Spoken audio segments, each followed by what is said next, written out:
रहा update news. उमेद बहिणींच्या संघर्षाला यश, ऐतिहासिक निर्णयांनी महिलांच्या सबलीकरणाला नवसंजीवनी। महिला बचत गटांसाठी कालचा दिवस ऐतिहासिक विजयाचा ठरलाय। उमेद महाराष्ट्र जीवनोन्नती अभियान अंतर्गत काम करणाऱ्या अधिकारी कर्मचारी बहिणींच्या न्याय मागण्यांसाठी मागील काही दिवसांपासून सुरू असलेले धरणे आंदोलन अखेर यशस्वी झाले। या महत्त्वाच्या प्रक्रियेत आमदार मंगेश रमेश चव्हाण यांनी स्वतः पुढाकार घेत ग्रामविकास मंत्री जयकुमार गोरे आणि संबंधित अधिकाऱ्यांची तातडीची बैठक आयोजित करून समाधानकारक निर्णय साध्य केले। राज्यातील 84 लाख महिला उमेद अभियानाशी जोडल्या आहेत। कडाक्याच्या थंडीत हजारो कर्मचारी बहिणी आंदोलनास्थळी ठाम भूमिकेत उभ्या होत्या।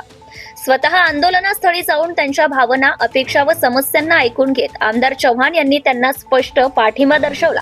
यानंतर लगेचच त्यांनी मंत्री जयकुमार गोरे यांच्याकडे तातडीने बैठकीची विनंती केली। बैठकीत उमेदमधील कर्मचारी, महिला सीआरपी आणि तसेच सर्व कॅडर यांच्या मागण्यांवर महत्त्वाचे निर्णय घेण्यात आले। बैठक संपताच मंत्री गोरे यांनी स्वतः आंदोलनास्थळी जाऊन मान्य बाबींविषयी सविस्तर माहिती दिली। मुख्यमंत्री देवेंद्र फडणवीस यांच्या संवेदनशील नेतृत्वामुळे आणि मंत्री जयकुमार गोरे यांच्या सकारात्मक भूमिकेमुळे अनेक वर्षांपासून प्रलंबित असलेले विषय मार्गी लागल्याचं आमदार चव्हाण यांनी सांगितलंय। बैठकीत घेण्यात आलेले प्रमुख निर्णय: उमेद अभियानाला स्वतंत्र कायमस्वरूपी विभागाचा दर्जा देण्यास सकारात्मक भूमिका, सर्व कॅडरना ग्रामसखी मान्यता, ड्रेस कोड व आय कार्ड तातडीने लागू, समुदाय गुंतवणूक निधी म्हणजेच CIF 60,000 वरून 1.5 लाख, कर्मचारी वर्गासाठी सुधारित HR पॉलिसी, विनंती बदली व प्रमोशन प्रक्रियेला गती।